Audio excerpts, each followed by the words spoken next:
those are people. Presumably. I'm going to ask you to turn to tab 22, sir. And here is an excerpt from the report of the Ontario Royal Commission on Forestry, 1947. Okay, I think you may have cited to this document a couple of times in your reports. I have seen this document before, yes. It's a lengthy one, if memory serves, so It is. no promises I remember every page. Okay. I'm going to, if you turn the page over, oh, sorry, this is Exhibit 1-496 in the JDB. If you turn to the second page, Okay, there's a passage sidebar. You see that at the bottom? a passage, I don't follow. Sorry. Let's take a look at the last paragraph on that page. Okay, Okay. And here they're talking about the need for increased personnel. I'm just going to read the first sentence and then I'm going to go down to the section where there's a big black line beside it. Do you see that? oh yeah, okay, sorry, that's what you meant, a big Sorry, black line. We call Okay. it sidebarring. Oh, I thought big that was black when in the US, everybody scurries up to talk to the judge. I'm sorry, what did they do? In the US, everyone scurries up to talk to the judge in a sidebar. Too much TV. Yeah, exactly. I object. Okay. So this paragraph begins, it is only because of a sense of duty and love of their work that many members of the staff stay in their positions. At that, notable gaps have accrued in the service, even in recent months, despite improved salary schedules.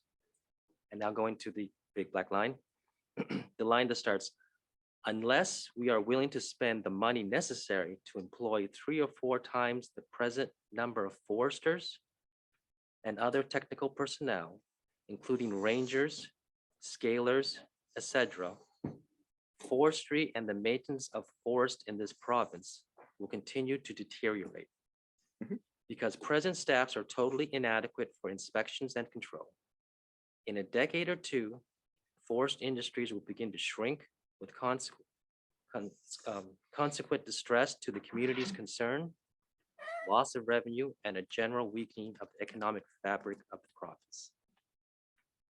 See that? I do. Okay.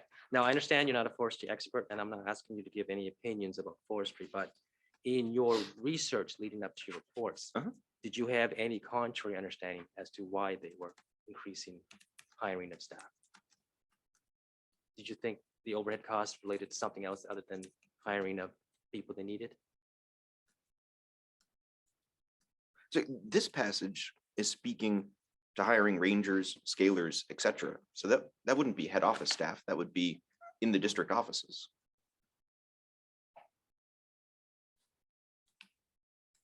Right? That would be under basic organization, district offices. That's where the timber management function happens. So sorry, you just said basic organization? Yeah. Right. And that's one of the items that are an issue, right? Right, but not overhead. The overhead is separate. The overhead, if we look at those 1951 and 1961 snapshots, the overhead is the $1.5–2 million that was salary at the head office, right? I think this is the passage talked about in the second full paragraph on this page that starts with the words head office. The paragraph you're referring to talks about, as you said, we need more technical personnel, foresters, rangers, scalers, etc. Those would be people working in the district offices. So they're not included in that blue bar chart of mine that tracks overhead. Right. So these people, I think what you're just saying is that these people don't fall under head office. They fall under basic organization. Is that what you're saying? That was where I expect them to show up in the public accounts. Yeah. Okay. I mean, I do think, the third paragraph there talks about head office personnel, but right. That's why I'm drawing a distinction. There's only 2 buckets at this stage, head office and basic organization. So if the third paragraph talks about head office, this one seems to be talking about the things people are doing in the districts. And I mean, they write with a lot more poetry, right? The economic fabric of the province, love of the province. But they talk about that as well, like the proposed changes in the organization would do away with regional foresters. I think Professors Bodway and Smart talk about this as well, that as a result of this, there was more, all these people reporting to the district offices. So I don't disagree. These are people being paid a salary. I hope being paid a salary, a good one. But they don't fall under the overhead bucket. Okay. So good news, we're done with the first day binder. Oh. We can finally move on to the second day binder. Yeah. It should be dated February 22nd. Do you have that, sir? I do. Second bigger binder, I think. It'll be faster, I promise. Okay. Well, okay, maybe I don't promise, but. Okay. Okay, so we're gonna look at this lack of detail issue that you've raised a number of times, seems to be quite critical. Sure. So let's go to tab 1 of the day 2 binder or volume 2. Okay. And I think you've seen, sorry, I'm referring to paragraph 122 of your January 2022 report. Yes. And I think you've seen this paragraph a number of times since the other I council. think we just looked at it on the prior tab. With the That's prior deja binder. vu. Yeah. Okay. Okay. Because the detail is important, I'm just going to read it. Sorry. To illustrate the decreasing detail of reporting in the public accounts in 1923, the Department of Lands and Forest and the Department of Mines collectively reported 69 distinct expense line items. Expenses at the time were quite granular and included costs such as cable testing machine, display, Toronto exhibition, and Burlington Beach Commission, public laboratories. By 1992, the Ministries of Natural Resources and Northern Development and Mines reported only 26 expense line items.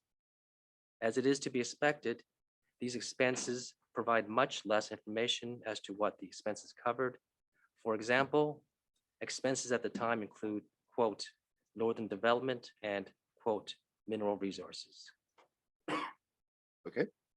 And I take it you put those items in quotes because those are some of this aggregated items you were talking Yeah, about. I believe so. I think we have a page site there at the bottom, right? Yeah, footnote 224. Yeah, I'm pretty sure those are the headings of the programs in the public accounts. Okay.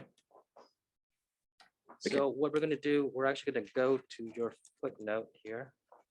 You cited under 224 footnote, public accounts 4-378. Do you see that? 4-378, I do. And 4-382. Okay, yep, Okay, so if you turn to the next tab, tab 2, okay. volume 2, it's the 91-92 public accounts of Ontario. Yes. Financial statements. So we turn to the next page. Okay. There's 2 columns there. On the right column, you see 4 items under Northern Development and Transportation Program. Mhm. And the first item is called Program Administration, and the second item is called Northern Development. And I think that's what you were referring to at your paragraph 122.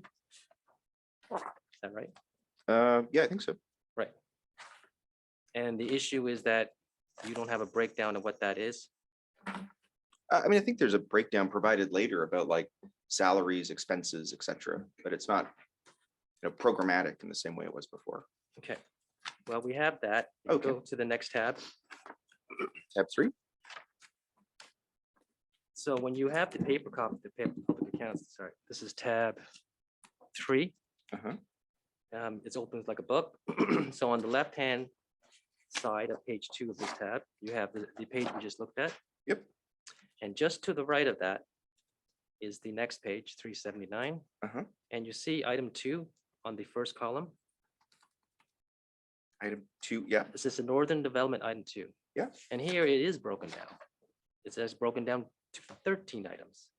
And these items include transportation and communication services, supplies and equipment, transfer payments, community economic development, northern training opportunities, native economic assistance, other economic assistance, social medical services, education services, unincorporated community social assistance, native social assistance, other social assistance, and Algoma Central Railway.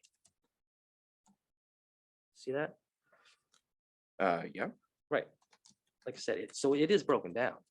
And it actually specifies which programs that spending goes to. It specifies it all goes to the Northern Development Program. and the details of which are broken down there. Sure. I mean, I think I said there were 26 line items. I haven't counted these. I don't think we're up to 26 yet, but Well, this one item itself is 13. The- okay, The one above it, program administration, is 5. okay. The ones to the right, 2 and 2, see those? Uh-huh. So that's 22 items on this single page. Okay, Okay. So let's go to your second, oh, no. Let's go to the next tab first. This is tab 4.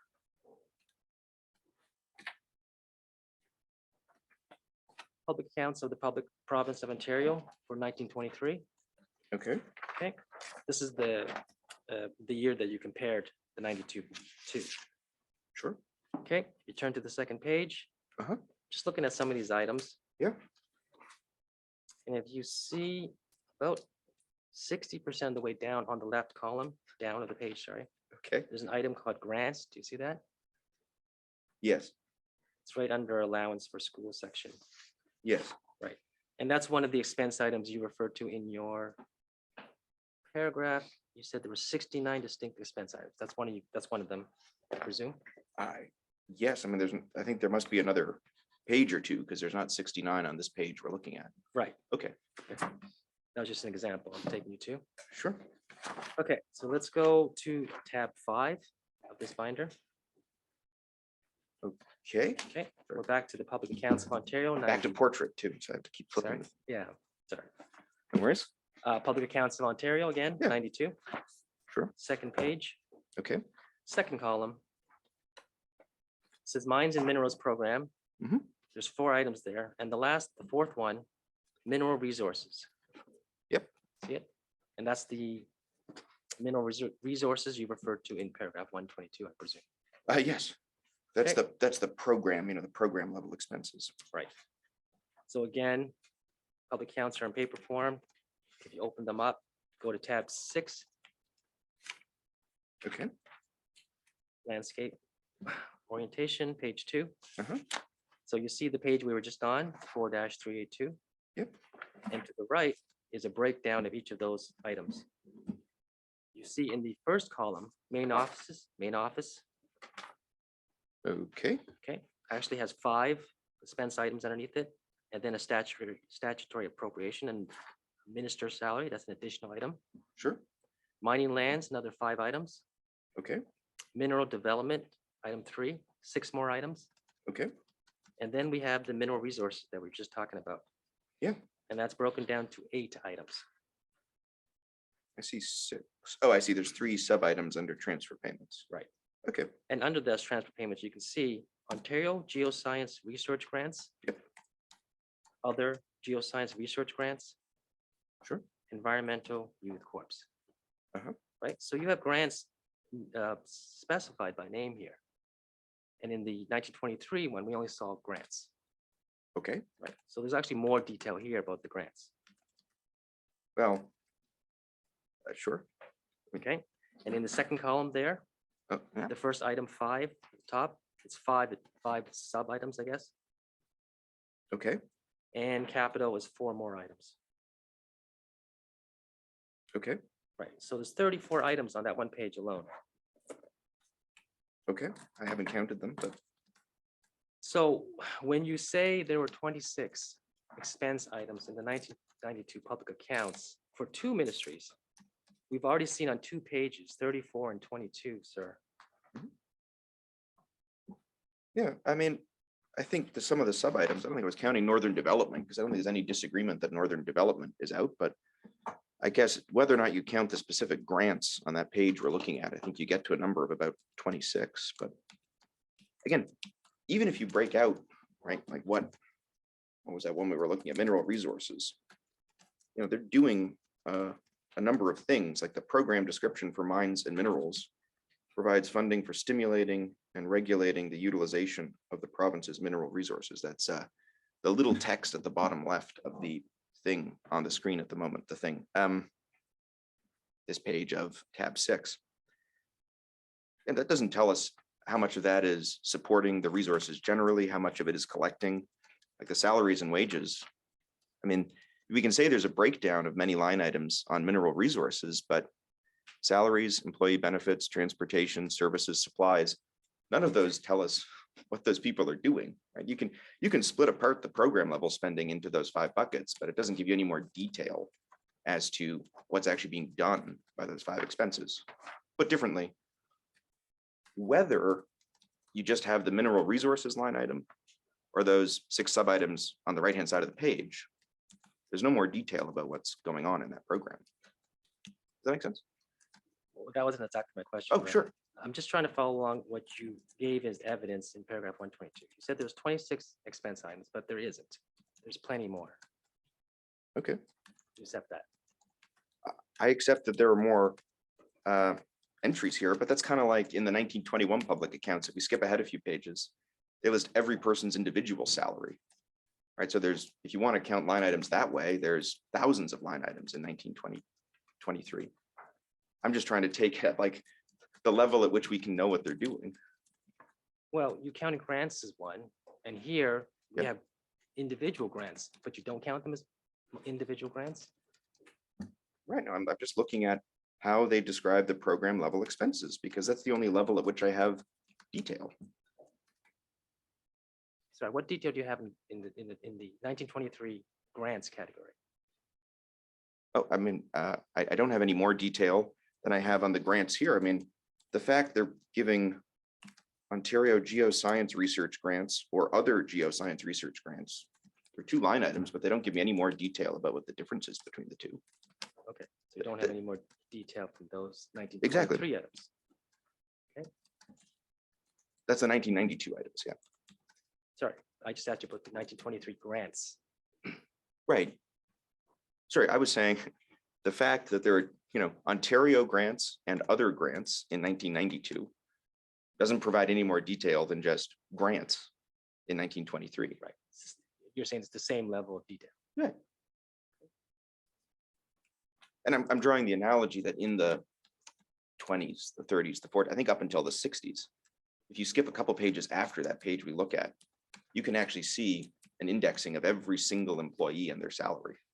Now, unfortunately, it doesn't give you the job description of every single employee, because then we could use that data. So there might be additional entries, but it doesn't tell me what those people are doing. So it doesn't provide, I guess what I'm trying to say, the 69 line items is the line items at which we have some detail to do some work. Each of those salary line items is broken out into, in some cases, hundreds of subline items.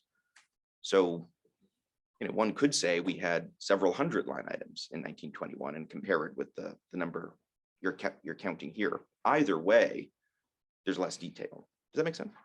Yes, so you just said something that's interesting. You said if we had a description of a person's job, you could determine. In theory, you could, yeah. Okay. All right, so. I mean, again, depends on what depends on what the description of their job is, right? If it's just forest agent and they're under the forest agent category, that doesn't help us. But, like this came up in some of the mining ones. They did have descriptions and, John Doe might have been a mine inspector and Jane Smith was a gas inspector. So, you can at least tell they're doing different things. But I'm suggesting knowing, what someone is paid, you don't know what they're doing with it, doesn't help you break apart that salaries bucket. Does that make sense? Give me a second. Sure. Okay. So let's move on to tab 7. Tab 7. Okay. This is your.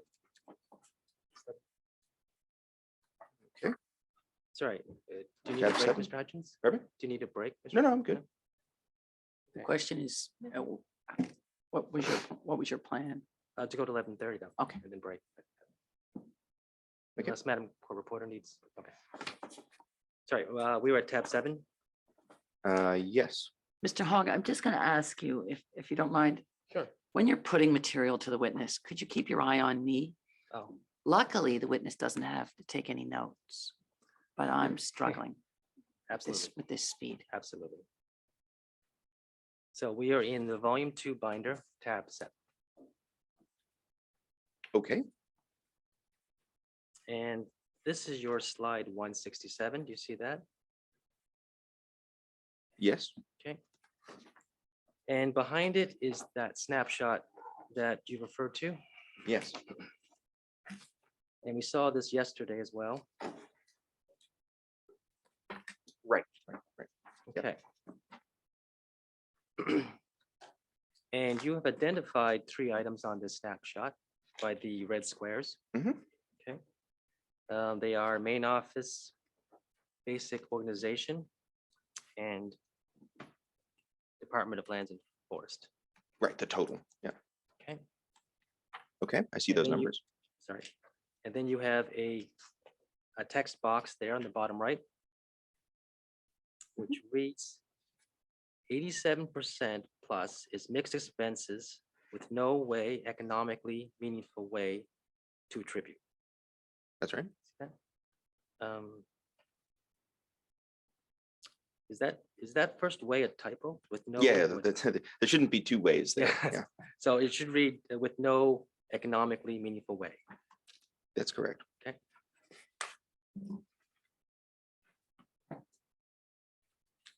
So I'm just going to make a note of the basic organization item, which is on the bottom of the left-hand column. Okay, It's hard to read, but it's about $6.8 million.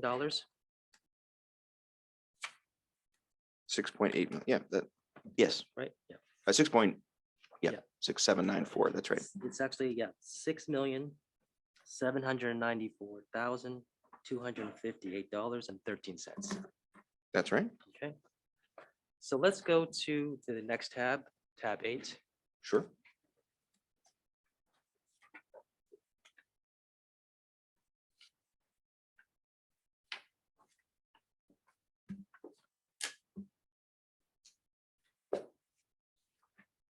This is the annual report of the Minister of Lands and Forests. Do you see that? I do, For 1951. And this is exhibit 1-5123 from the joint document books. okay, So let's just take a look to see what information is in there. And these are just excerpts. I didn't copy the whole thing.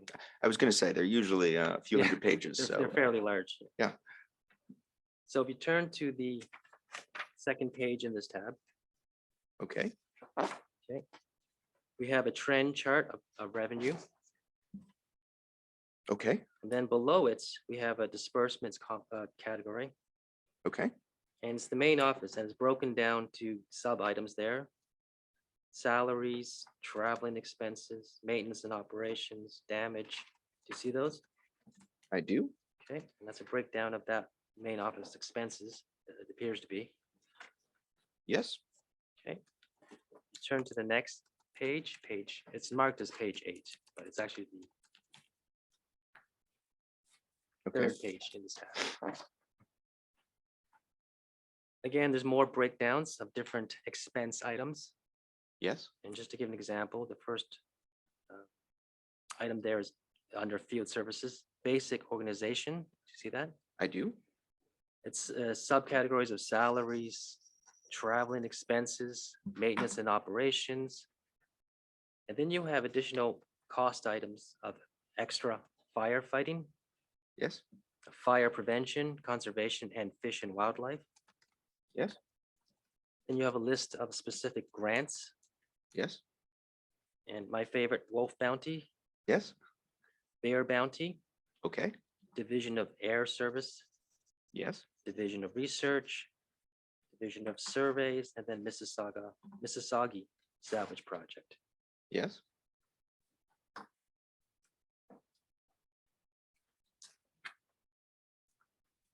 On the next page, you have a breakdown of research projects. See them? I do, I'm not going to read them out, but they're specific projects and their associated cost. yes, One more page over. That's marked page 54. okay, It's table number 15, which is fire fighting resources. Do you see that? I do. Okay, left column, it indicates which district. Yep. And then across the top, very detailed information about resources, including railway tank cars, motor pumps, number of feet of fire hose they have, Yeah. hand pumps, axes, shovels. See that? I do. Okay. And then there's a section following on the next pages, Sure. the division of operation of personnel.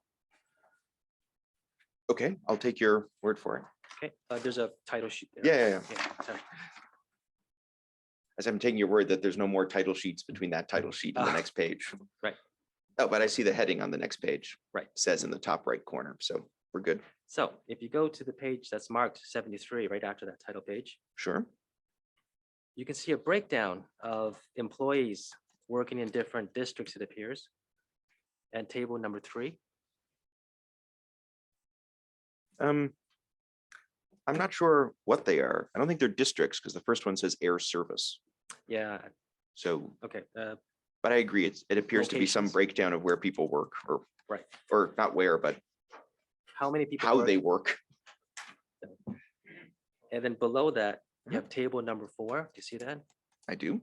And again, so we have a breakdown on the left-hand column of looks like activities, air service, accounts, Mhm. fish and wildlife, forest protection, land and rec areas, and it continues on. You see those? I do. And then it breaks it down by number of employees, how many permanent, how many temporary, Yes. and how many are male and how many female. Yes. Okay. Table number 5, how many employees are holding a university degree?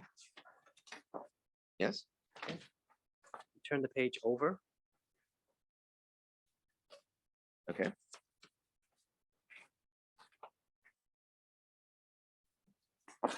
There's a table number 6 in the middle of the next page. It indicates the number of people who terminated their services. And there's a number of reasons there, including how many people died. Shockingly, there's 10 people who died that year. Out of only 500 employees, that seems like a lot. That seems like a lot. So table number 7, number of new employees. Okay. And on the next page, you even have the names of people who transferred at the top of that page there. Okay. Table number 8, number of junior forest rangers. That, Yes. and so on. So this is a lot of information about the personnel who work in this department, wouldn't you agree? Yes. Especially the table we saw with the breakdown of activities, which one they're doing, forest and what, You're referring to table number 4? I think it was 4 or 5, just gonna double check. Yeah. So see, table number 4 is just the distribution of employees at the head office. It doesn't speak to the district offices. Right, Yeah. Okay. but this gives you an idea of who's at the head office, what they're working on. What they're assigned to, sorry. Sure. It says, but again, it's just the head office. I think, most of the costs are not at the head office. So I would presume most of the people are not at the head office. I think a chart you had somewhere else there showed like a couple thousand employees maybe. So, you hope most people aren't at the head office. You want them out in the field doing work. Okay. Yeah, up above, you have a table 3 there, 2,300 people. So this tells us what 520 of the 2,300 are doing at the head office. Right, so at Okay. least with this, sorry, you're finished there, sorry. Yeah, no, I'm finished. So at least with this information, you should be able to create a proxy of how much head office activities is dedicated to the different activities, shouldn't you?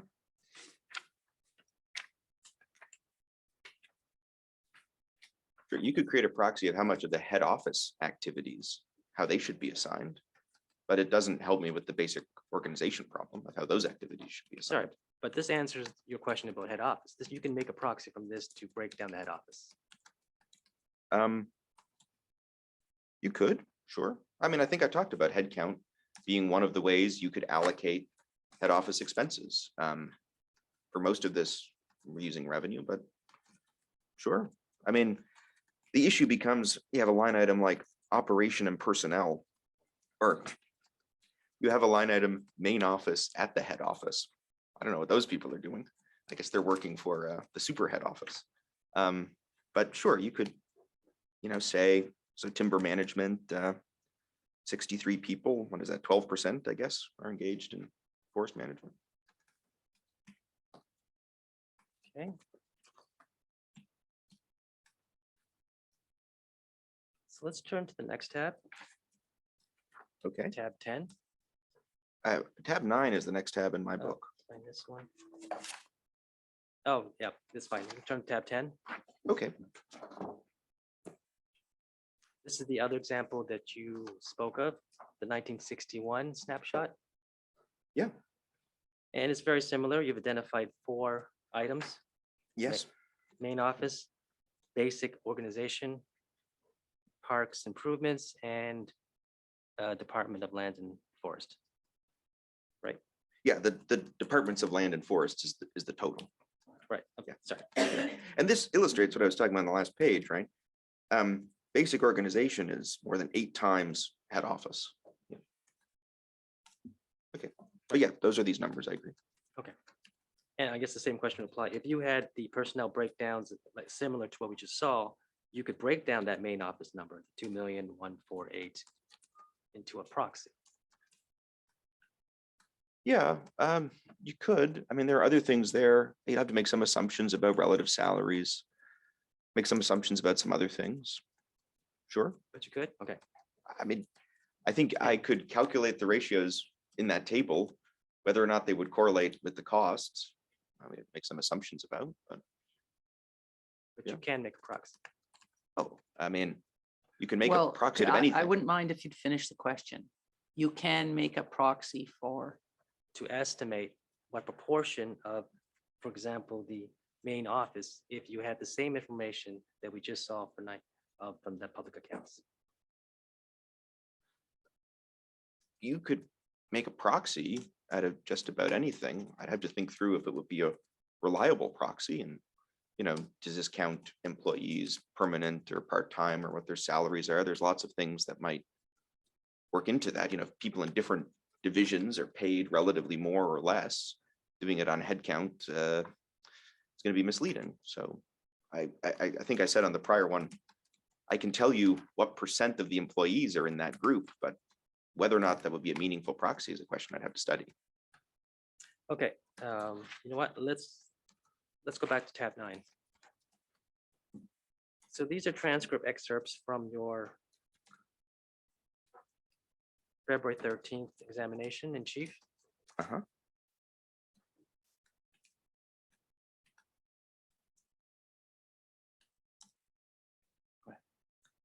And you were talking about proxies. So I've identified some passages there. I'm just going to read them out. Okay. The first underlined passage at the top of the page, you said, we may have some proxies as the number of people engaged in a logging activity in that direct district. And then you were asked, you said you don't have the revenue specific data. Did you mean? And then you answered, I mean for the district. I don't always have data on the revenue collected in the district. Sometimes it's some other proxies, such as the number of people working in a given resource in that district. Mhm. And we then make an assumption that that is a reasonable proxy for the activity in that district. Do you remember that exchange vaguely? Yes. Yeah. My answer is more garbled than I would have liked to remember it, but I remember that discussion. We all have that problem. Yeah. Yeah. Okay, and then the second passage there, Sure. page 90 of the transcript. This is your answer. So what we look at this is this column circled in red that talks about the number of people engaged in woods operations by district. Uh-huh. And we use that as an estimate, relatively how many people were engaged in one district versus another as a proxy of how much activity was there.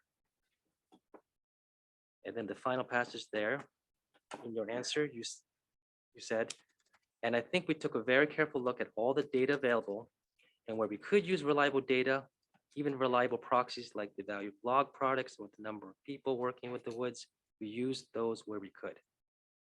Yes. Right? But you didn't do that for 1951. No, I did. This is referring to the number of people engaged in private enterprise working in the woods as a proxy for how much logging activity is occurring in a given geographic region to allocate forestry output. It's not looking at the number of government employees. Sorry, I think you misunderstood my question. Sure. The process of using the proxies by estimating what employees are doing. Uh-huh. That's why I asked you earlier. You could have approximated what was happening at the head office in 1951 based on all that personnel data. I could have approximated what was happening at the. I could have, but I don't, the other part of it is what other expenses are they supporting? So it's like the overhead allocation I spoke about last week, where we have all these other branches and divisions, right? And we know how much all those expenses are, and we can allocate head office spending by how much they support those activities. I tend to use costs because headcount alone doesn't account for differences in salaries, differences in benefits, so on like that. But because it's not just about allocating, right, the overhead to the different functions. I also need to know which of those functions are included, not included, partially included. So even if I could allocate X% of the head office to basic organization, if I then run into the same problem with basic organization, I'm no further ahead. So the table 4 at tab 8 we just looked at had the breakdown of employees on activity. It includes air service, accounts, fish and wildlife, forest protection, land and rec areas, main office, operation and personnel, reforestation. These are the categories you're talking about. You can decide whether, say, for example, fish and wildlife are excluded. Okay. Right? So you could take this personnel list, make a proxy about how many people are working in each of these and exclude certain categories. That's one approach. I mean, that's then not really treating it as overhead that supports everything, right? That's then breaking apart that line item, right? The overhead idea is you instead say, of this bucket, which supports all the other functions. Part of the problem at this time, right, is the main other function is basic organization district offices. Right, but right now, this data is about the head office. Sure. Right, and you're saying you could have broken this down using this information. I mean, it gives you a breakdown of headcount, but I don't know the relative salaries of these people. Right, again, if we go back to the example you quoted from 13 February, the number of men engaged in logging activities in the woods, they're all doing the same thing. I don't know, and so hopefully they're all equally productive, paid a competitive wage. On this, I mean, I could imagine air service people, just taking the first example, probably pay your pilots a premium. So to allocate it based on headcount wouldn't be accurate. Right? Okay, so it's 11:24. This might be a good time for a break, Your Honor. Thank you.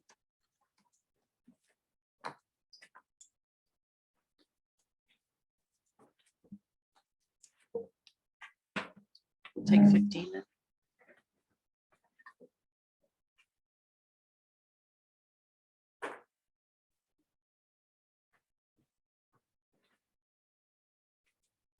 This court will recess for 15 minutes, returning at 11:40.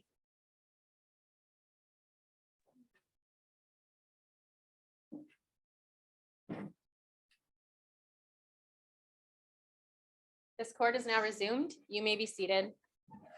I'll just remind counsel again that if you're speaking from your tables, to please put your microphones on. Thank you.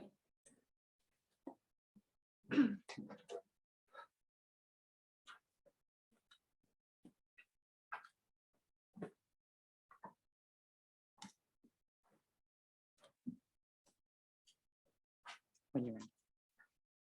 Good afternoon, Mr. Hutchings. Oh, sorry, still morning. Good morning again. So we were at tab 10 of the Day 2 binder, volume 2. Okay. And this was your 1961 snapshot we were talking about the items you identified here. That's right. Do you remember? Great. Again, you have a text box in the bottom right that says 88% plus of non-park capital Mhm. is mixed expenses with no way economically meaningful way to attribute, Uh-huh. similar to your 1951 example. That's right. So I'd like to ask you some questions, but first I'd like to take you behind the next page. This was the examination chief by Mr. So Gover of behind- yesterday. Behind the next page? Same tab, Okay, next page. okay, got it. Sorry.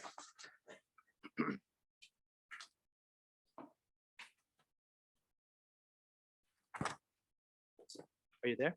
Yes. Oh, sorry. Okay. Just want to highlight some, the first. There's a section, your answer underlined. Do you see that top of the page? Yes, February 21st, 2023, rough transcript, page 130. I do. Right, and you're talking about the snapshots. And your answer was, oh, what I mean is that in any one line item in the public accounts, it might contain activities that are relevant, irrelevant, partially relevant, and we lack the data to split them. That's And right. Then, thank you. And then in the next section down below, the question refers to slides 168 and 169. And Mr. Gover indicated that these are the 1951 and 1961 Ontario public accounts snapshots that you showed us. Do you remember that discussion? Yes, Yeah, and these are the tab 10 is one of those two snapshots, sir. yes, You turn the page over. okay, So this is page 3 of this tab.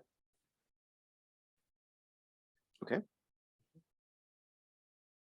That's right. Thank you. On the third page, you have an answer. I'm just going to read out the underlined section. Those don't really give us any better indication of what is happening, except there are people doing work and they're being paid a salary. But what is supporting in terms of a direct crown resource revenue? Well, it could be supporting the stumpage and forestry activities. Part of it is no doubt supporting fish and wildlife activities. Those aren't reported separately.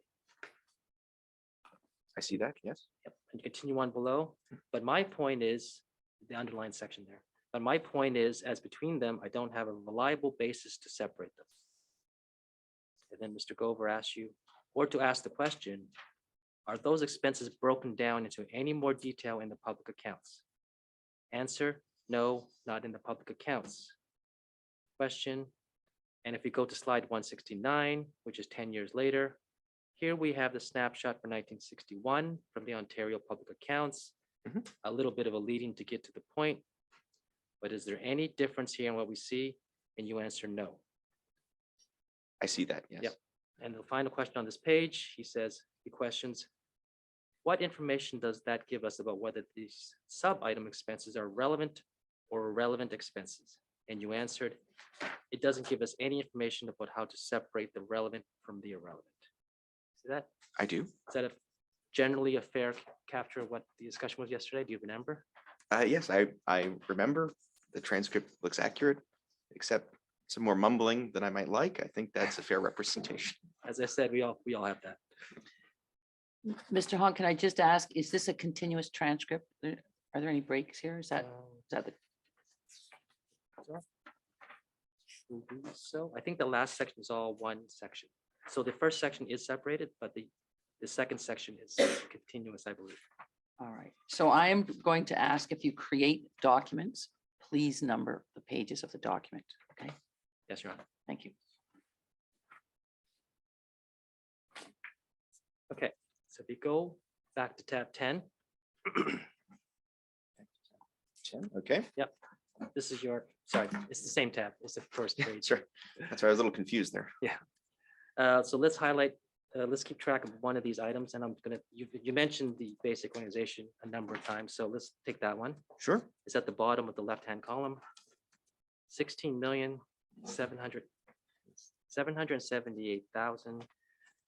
16,778,597.37. See that number?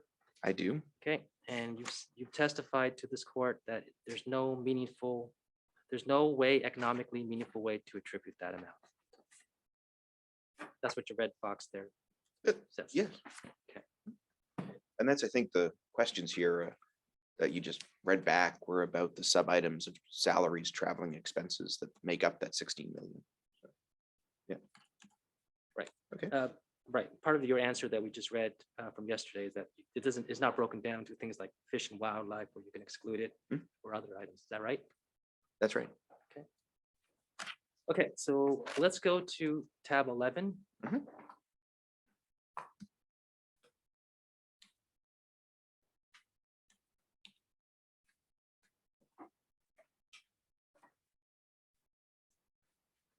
Go ahead. Okay, this is exhibit 1-5131. Okay. And it's the annual report of the Minister of Lands and Forests for the province of Ontario, 1961. Yes. So, thank you. An excerpt of it, I assume, because it's not Yes, and I know it's not 6,000 pages long. exactly. Yeah. So let's turn to the second page in this tab. Okay.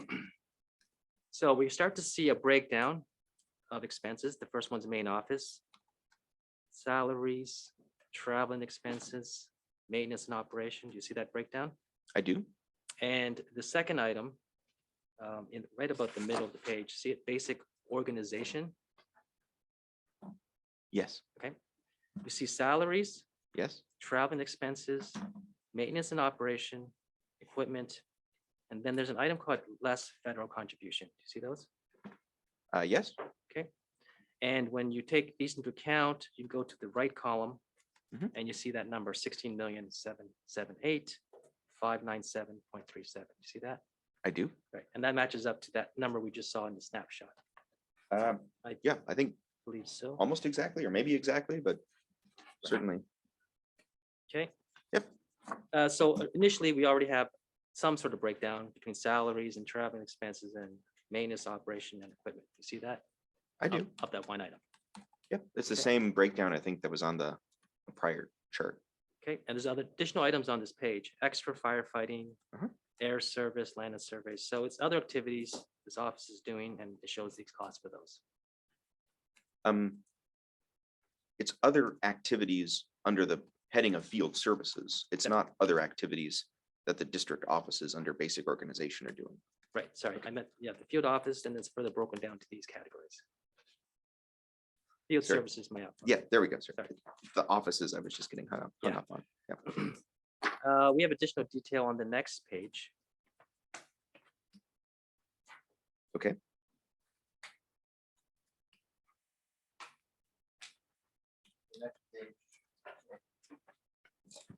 The next page being page Page, 7, which is not the next page. Next page would be page 6, which is not included. that's right, sorry, I'm at the next page in the tab. So it's marked with 7 at the bottom, but it's the third page in the tab. I guess there was a You- page 6, we just don't have it. Yeah, like you said, there's hundreds of pages. Okay. I want to make this last 4 days. Yeah, sure. So here's a list of disbursements. Uh-huh. And then there's a list of disbursements, obviously. One section there, you can see the second one is called grants, and it breaks it down to specific payments for grants. See that? I do. Okay, again, wolf bounty, bear bounties, park improvements.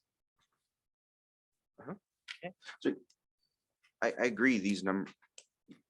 Okay, was there a question about these or you just want? Yeah, we're getting that. Oh, so okay. Just Sure. just make sure you're with me. I am. And then the next page in the tab marked 11. This is the research branch, and they broke down their expenditures by programs. Forestry, fisheries, mechanical, physical. See that? I do. Okay. Now, the next 2 pages, which are the next 2 pages, 12 and 13, these are actually, they appear side by side, but we just couldn't copy them that way, so they are together. On the left-hand column, I'm just taking my page out so I can it's probably make them better- side by that's side. probably a better idea. So if you look at the title on top, it says Department of Lands and Forest. Mhm.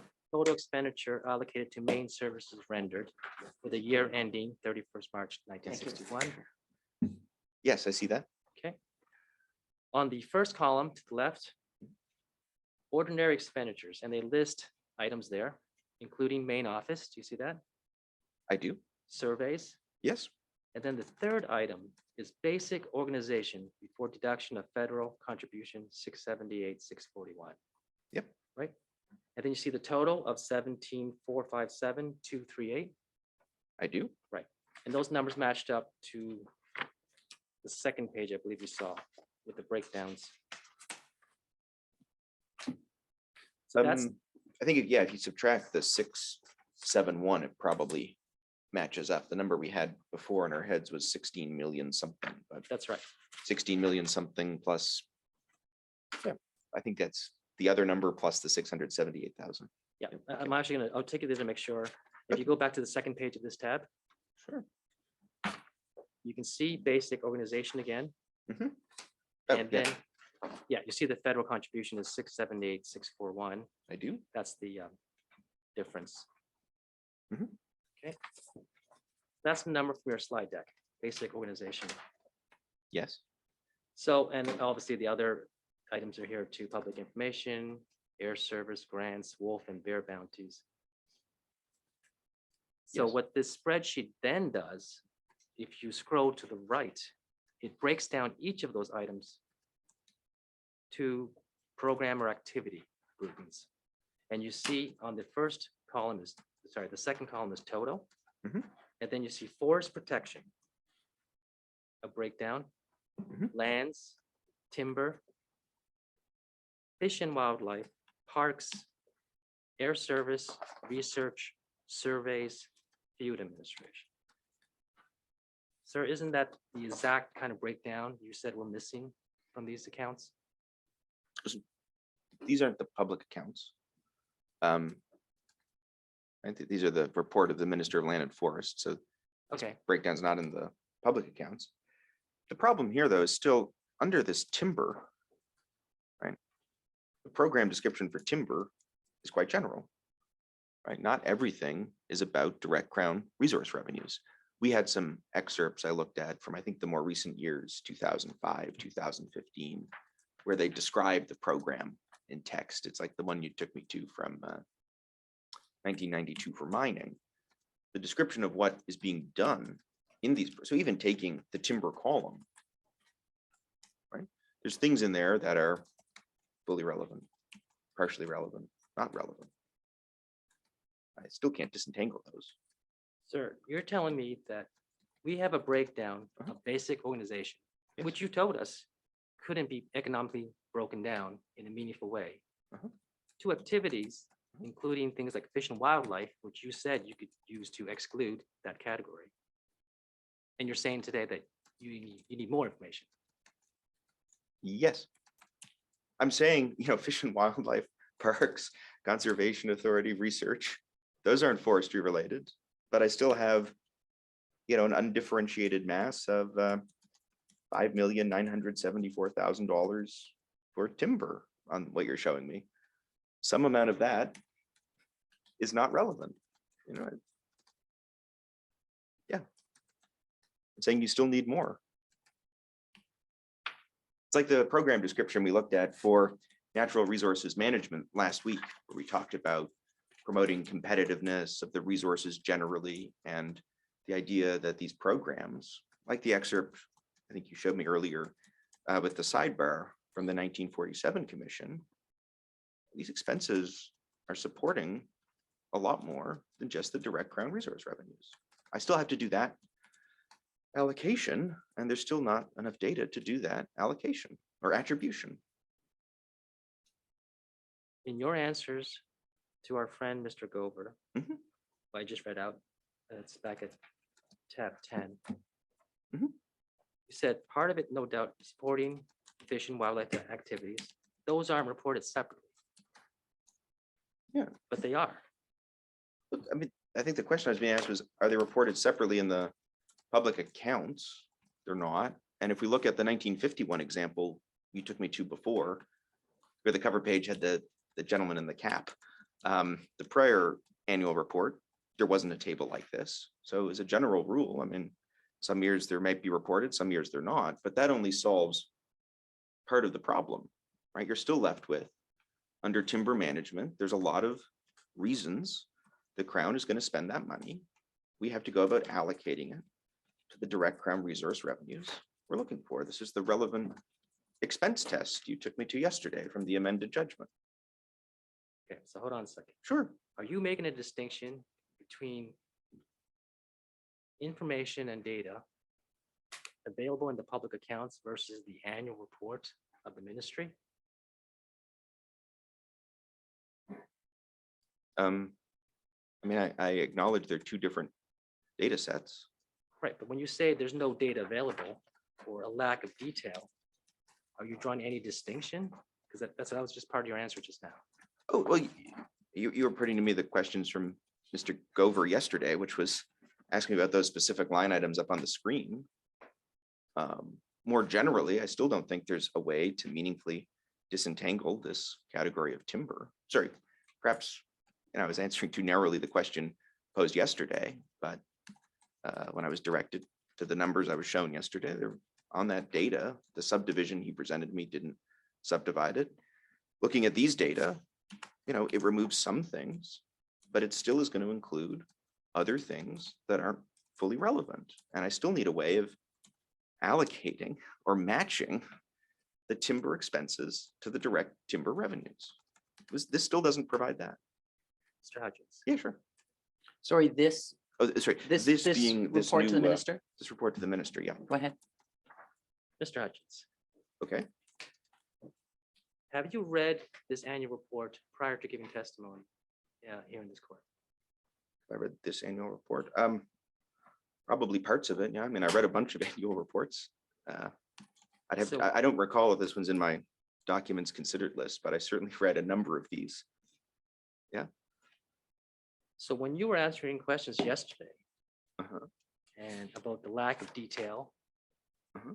and the no economically meaningful way to break these items down, you were restricting your answer just to the public accounts and you weren't explaining that you've seen a document that breaks it down.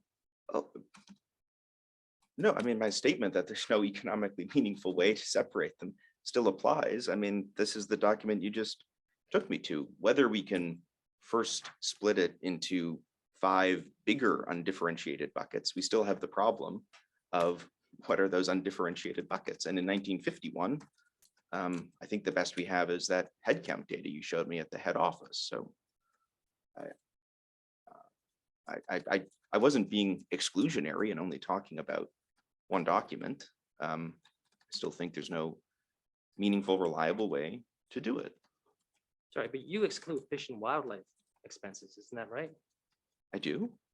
And here's a breakdown of basic organization, all items for fish and wildlife. How is that not helpful? Oh, okay. So I know, I mean, I could say then that, what is the number at the bottom of the page here? 3 million, 4 million, 18%. Sure, I could say 18% is not relevant. But I'm still left with a large, I'm still left with a majority that I can't meaningfully separate. And even within the timber category, right? This is still just saying, the 6.875 million in timber, 5.384 is all coming from basic organization.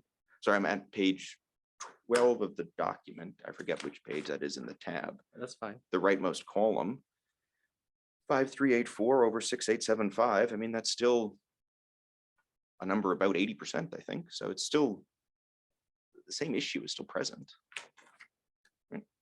Well, take a look at main office expenses, right above it, Okay. right?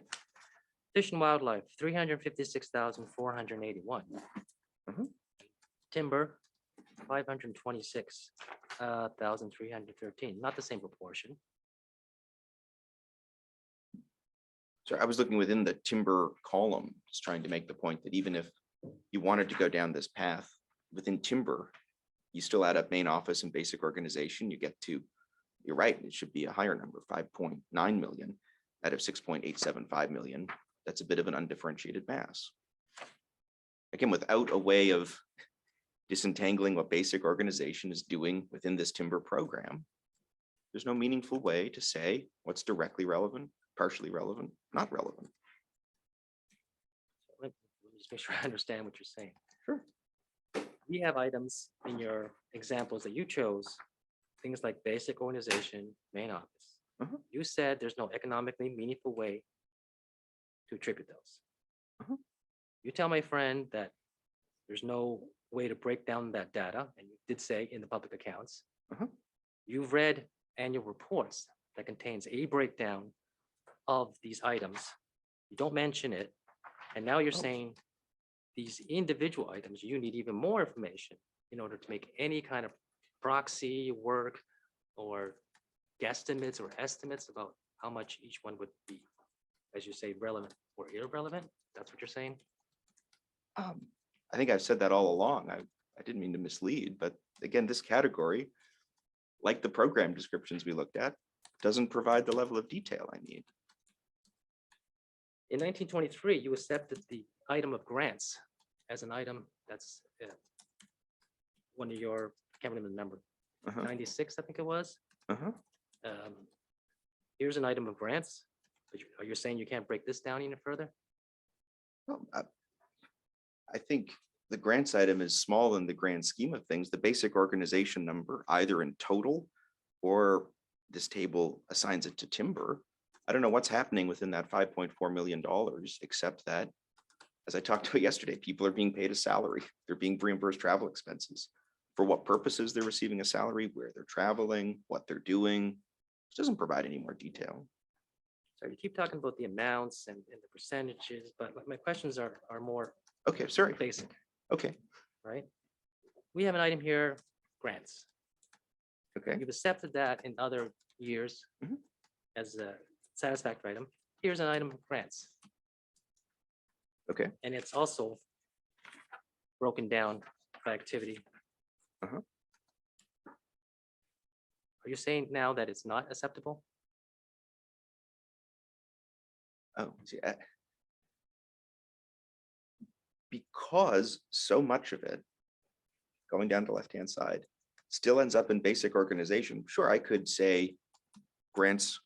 So, okay, let's set aside basic organization in main office. Okay. Surveys I would deal with separately. I have different rules for allocating surveys. Firefighting, I would say, are not relevant. Public information, I think not relevant. That's what I would have said in the other years. So I would have accepted grants, wolf and bear bounties, I think we all agree are not in. So the problem becomes, once you take out those two big ticket items, main office and basic organization, right? That's that undifferentiated mass. We're only left with, I don't know, 10, 12%. And of that, the only one that's partially relevant is grants. So then I'm left in a situation where I'm going to be allocating all the department expenses based on grants. I don't think that's a very reliable way to go. No. There's a lot more information than that. You have the breakdown, the forest protection, lands, timbers, fish and wildlife parks and air service. Okay, That will easily show you proportions, overall spending, and how they, relative sizes. but okay, but so even if we want to restrict ourselves to the timber column, where there's 4 items, I guess, 5 items, main office and basic organization would both fall into that partially relevant category because we don't know if it should be fully included or not, right? They're doing things in the timber program that support the direct Crown resource revenues, support the indirect Crown resource revenues, support other benefits. So I still need to attribute those costs. Adding those two numbers together, 5.9 million, give or take, I still don't have so I'd have to treat that as overhead because I don't have a reliable way of allocating it. Then I'm left with the problem that there are 3 specific line items, right? Public information, grants, maintenance of access roads. They total 64,000. This is the tail wagging the dog I spoke about last week. There's 63,000 that we kind of know what's happening. Then there's this other massive overhead that we don't know what's happening. The fact it's saying it's supporting timber when we know the timber branch does other things that both support direct ground resource revenues and don't? It doesn't solve the general problem. The number that we started with, Uh-huh. Was 16.7 million. Okay, Right. And here it's added with the federal contribution, 17,457 million. Do you see that? I do. The timber example you keep using is 5.3. Uh-huh. That is not the majority of basic organization. Right, but You can make an assessment based on at least all the other categories. To say that you cannot attribute something as large as basic organization because you're not comfortable with making any analysis of one item, such as timber, makes no sense. sorry. I thought what you were suggesting was we should restrict ourselves to how the department did timber. And then say, if we just pretend for a minute that the only column that exists here is timber, how would I then go about allocating timber? So if I accept the department allocation of fish and wildlife, game, etc., you're right, that 17.5 million becomes 5.4 million. I still don't have a way of attributing the 5.4 million. So you can economically meaningful attribute basic organization, but you end up with smaller, I guess, smaller chunks like timber, and you're saying you can't break it down from there. Right, but even the 17.5 million, right, that's then split across these different buckets. Within each of those buckets, you need to do an assessment of relevant, partially relevant, not relevant. For any of these buckets, you don't have okay, maybe I can then say a whole bunch of that is not relevant, but once I've gotten rid of that, I still can't identify the portion that's relevant. So I still don't have an economically meaningful way of getting from 88% of the total to something that's relevant.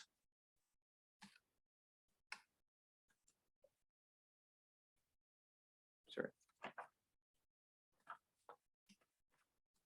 Second. Okay.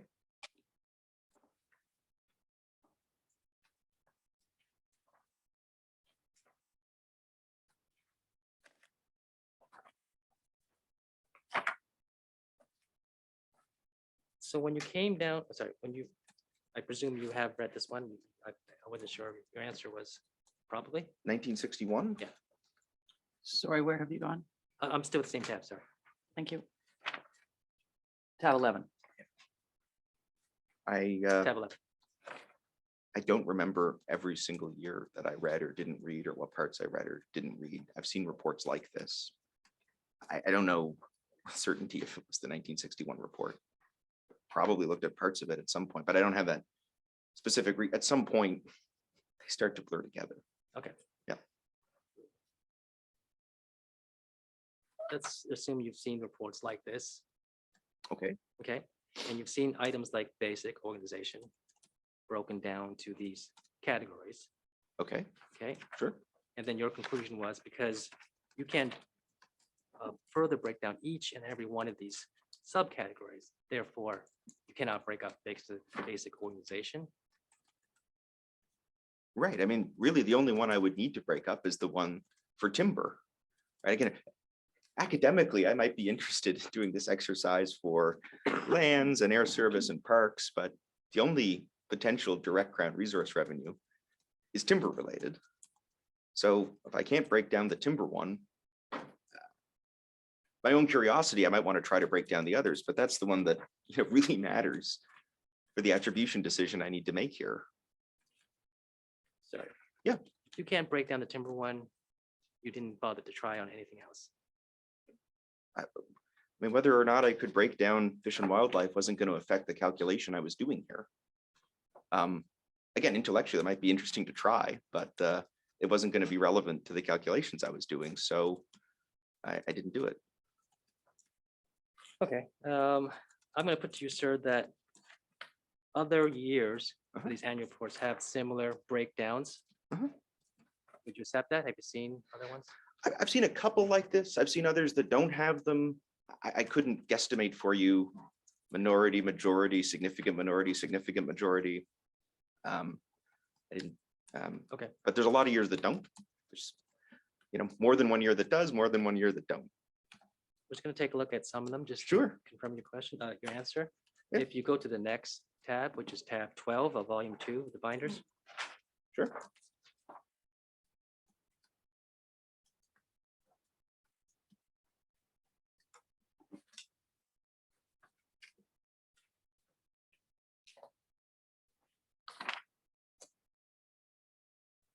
what you have is the annual report Huh. of 1965. Do you see that? I do. Okay. It's an autographed copy at the top, it looks like. Oh, bless you. It's not original, unfortunately. Oh, also don't know what that autograph would fetch. Okay, I see it. Okay, you flip over to what is marked as page 16. It's 4 pages in. Sorry, page 16. I see page 16. 9. On the bottom. It says Oh, 16. okay, sorry, my bad. Sorry, this is exhibit 1-5135. Oh, this is another one of those 2-pagers. Of course. Just give me a minute. Okay, So you can see it's also the same format, breaks down things like main office and basic organization to these different activities or programs. You see that, yes, I do. including things we talked about: timber, fish and wildlife, parks, research, surveys. Yes. And let's go to the next one, Oh. which is now, But I think something Oh. maybe just interesting to note here, given we have it in front of us. See, what's a little fascinating there is on the left-hand side. So you have like, sorry, what page are you on? I'm on the page 16, the one you Yep. directed me to. You have Parks branch, you have Fish and Wildlife branch, but then you come over and look at the totals for Parks and Fish and Wildlife. Those are different, right? So we have an apparent mismatch in the public accounts between park spending, by function. So again, the basic organization, you wanted to go down this exercise, you'd have to balance out what's better. The public accounts, should I look at the ratio of spending in the public accounts of parks to non-parks? Or should I look at this table? Gonna get a different answer. So Sorry. The fish and wildlife branch, Uh-huh. the second item on the left-hand column. it is 559,000. That's right. But if you go over to the Fish and Wildlife column and go down to the total spending, you see it's 5,379,000. Sorry, where did you go down? Oh, sorry, I went to page 17, Oh, the bottom right, second from the left. So, this is a potential judgment call about the primacy of the public accounts versus the annual reports. So I'm just gonna follow along with you here. Sure. Fish So and wildlife branch, 559,000. sorry, Sorry. 559,047. If you Yes. go over to the second page, Uh-huh. it's broken down to 2 components: fish and wildlife and research. Do you see those 2 components? I do. Now I'm going to follow your example downwards on the fish and wildlife column. Uh-huh. There's a subtotal of 4.2 million. See that? Oh, I do. Sorry, I skipped all the And way to there's- the bottom. So the numbers do add up. No, the bottom is 5 Okay. million. So, Okay, so come back with me. Subtotal of 4.208 million. Do you see Yeah. that I do. in the middle of the page? If you keep going down, Mhm. 372,000. Uh-huh. And then there's a percentage there, 795,000. Mhm. 9,743. I think Mhm. that's for research. And then they added a 1%. So that adds up to 5.38 million, Yes. right? And then they add more items, federal contributions, which is 42,000, 83,000. They subtract those, but Sorry. no, And so it ends up being the 5.258 million. Mhm. And then they add $120,000 to come up with the 5.379 million. that's right. So it all adds up. Oh, I don't disagree. It adds up. I'm just saying, looking at how they account for ordinary expenditure, looking at the Fish and Wildlife branch, they report 559,000. Right, it's in the public accounts. Now, if you do this allocation by services rendered, there's 5.4 million in expenses. I'm just saying there are different ways of slicing and dicing it. But just an observation that this one is different than the one from 2 years ago. So Oh, you show me I thought you were numbers, saying something different. I'm going to start making, I'm going to start doing math. I'm sorry. Okay, so if you go to the next tab, tab 13.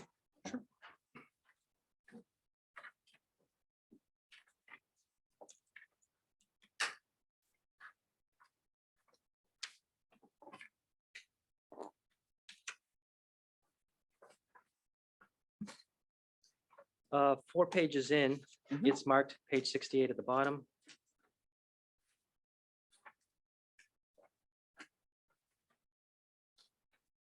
Okay, Right. Again, spreadsheet, breakdown, very similar format. actually a little different format. See, now we don't have basic organization anymore. We're into the programmatic descriptions again, right? So we have resource protection and development. Yeah, that's the big thing that's being broken down, not basic organization. I agree, it does the same sort of activity of allocating it across those functional groups. But that's why, again, we need to look at what are these programs doing? As the national resource management example I gave you. So, Well, let's look at this further then. okay, I'm on page 68. okay, Resource protection and development from the middle of the page. Yep. Right. And it's a very detailed breakdown from there, but program administration, forest protection, Mhm. protection services, communication services, plant maintenance, stock control repair, air service, Mhm. extra firefighting, timber service, grants, construction, lands, land service, and so on. It's a very detailed breakdown of the expenses, sir. I don't disagree. It just doesn't tell us what those expenses are in furtherance of. And if we look at the timber column, 13.5 million of the 18.7 million total is just for quote timber service. But the timber service does more than just collect, regulate, and support direct Crown resource revenue. So it's not I don't disagree. These are smaller numbers of bigger numbers, but it still doesn't help the attribution exercise.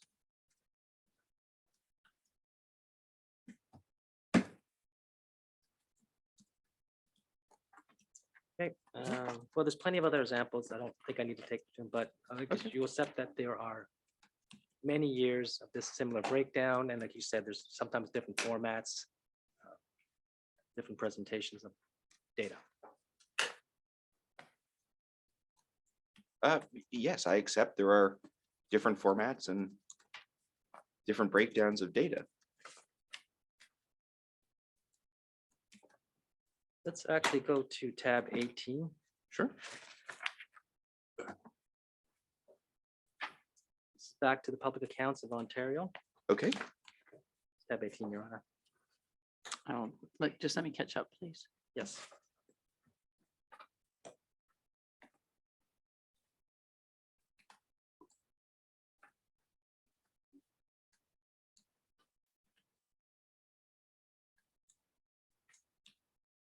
Go ahead.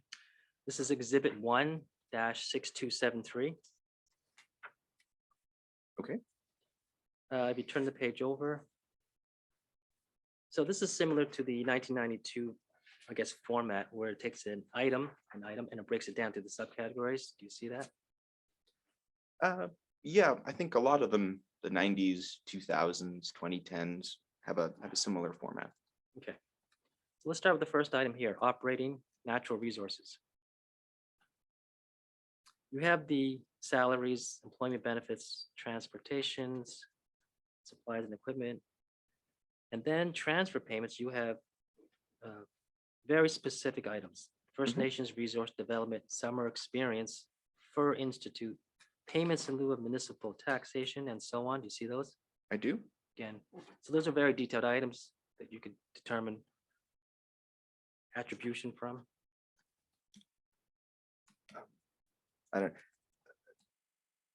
agree on those specific items.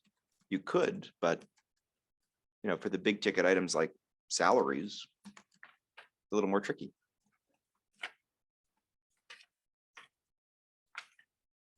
I should say, natural resource management is then broken out into forest, fish and wildlife, land and water. But you again get the categories of salaries, expenses, Yep, etc. those are the ones following on the same page. Yeah, those are breakdowns of the number at the top. And then if you turn to tab 19 following it.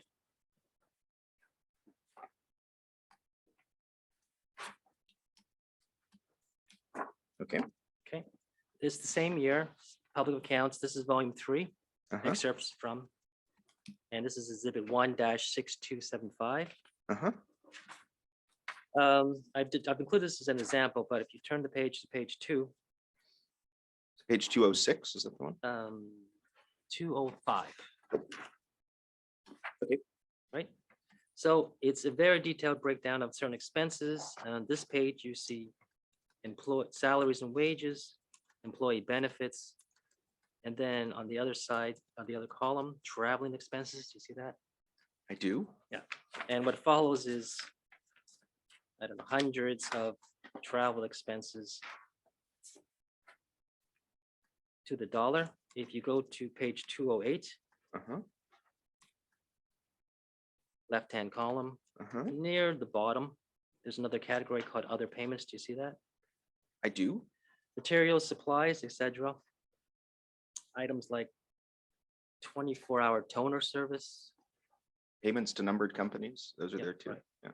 It's 90,000 to the toner service. That's a lot of emergency printing. But this is a very detailed breakdown of all these expense items. I would say it's a very detailed breakdown of all the payments Ontario made. You know, this comes back to the purpose of the public accounts. We want trust about how our public officials are spending our money, but you know, like at the top of the next page, there's a big payment to Bell Canada. But that doesn't help us with how those expenses relate to revenues.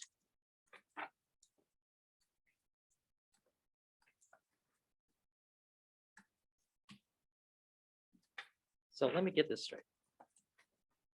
Okay.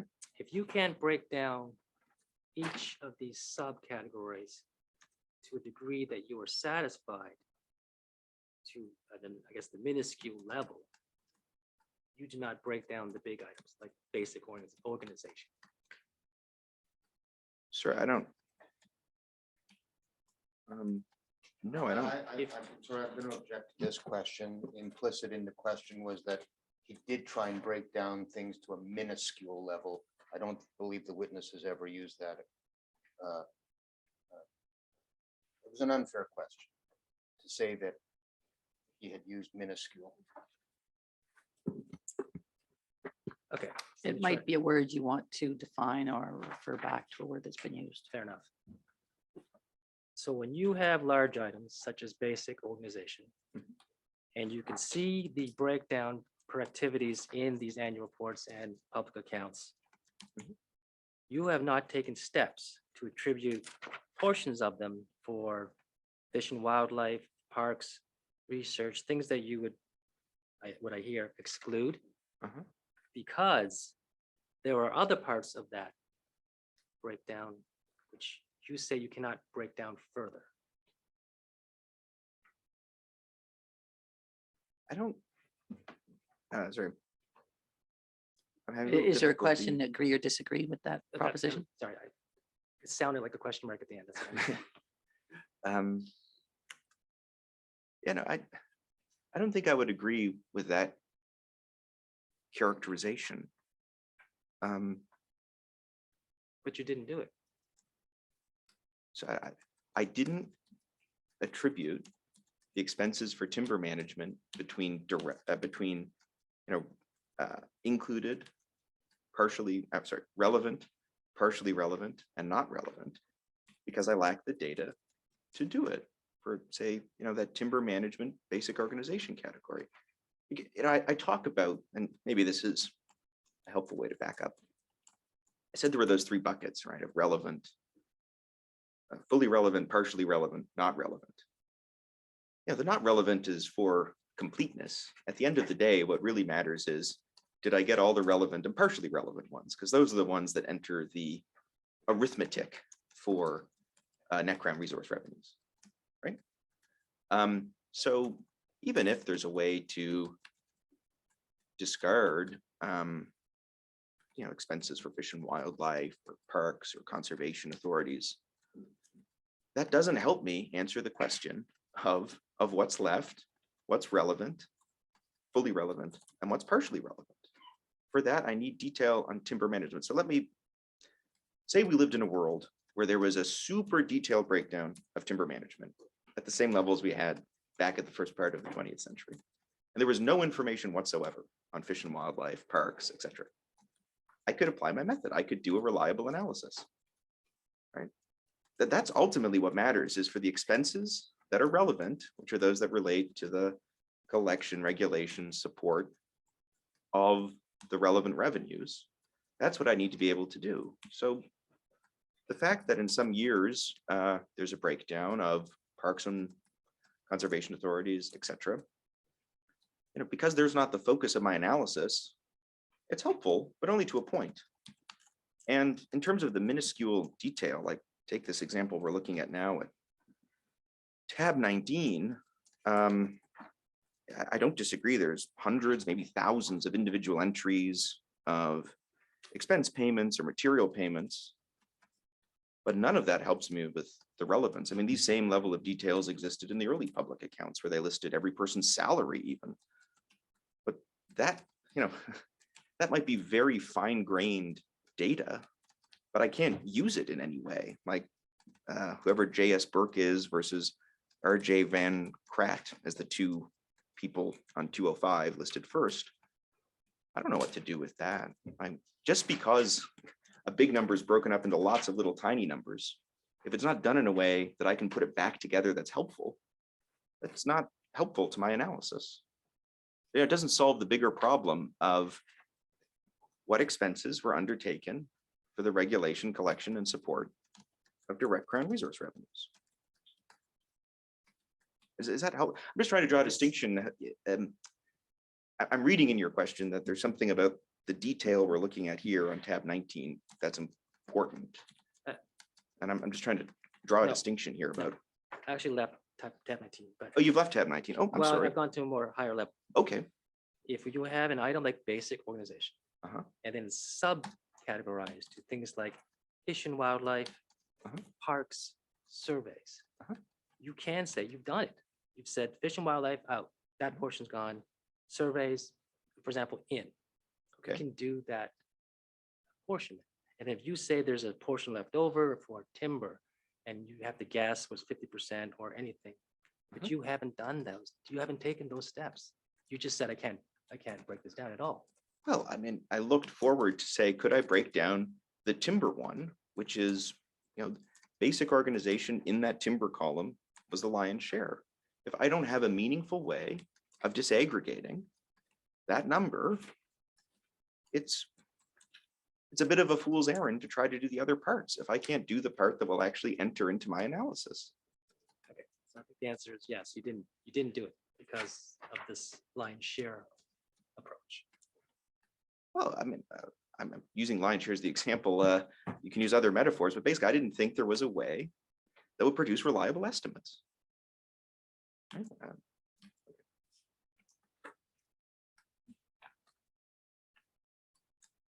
So I think those are my questions, Mr. Hutchings. Thank you very much. Thank you.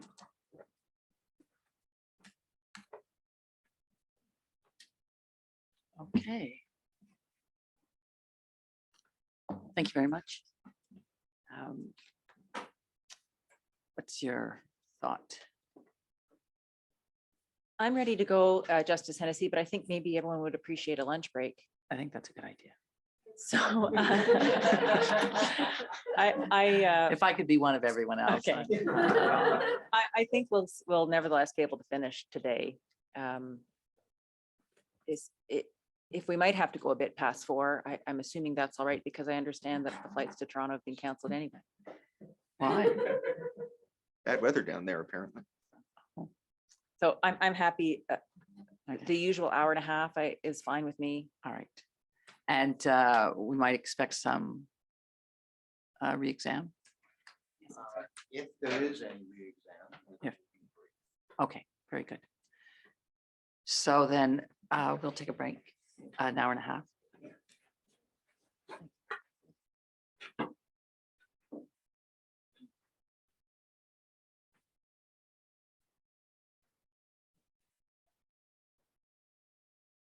This court will recess for an hour and a half, resuming at 2:15.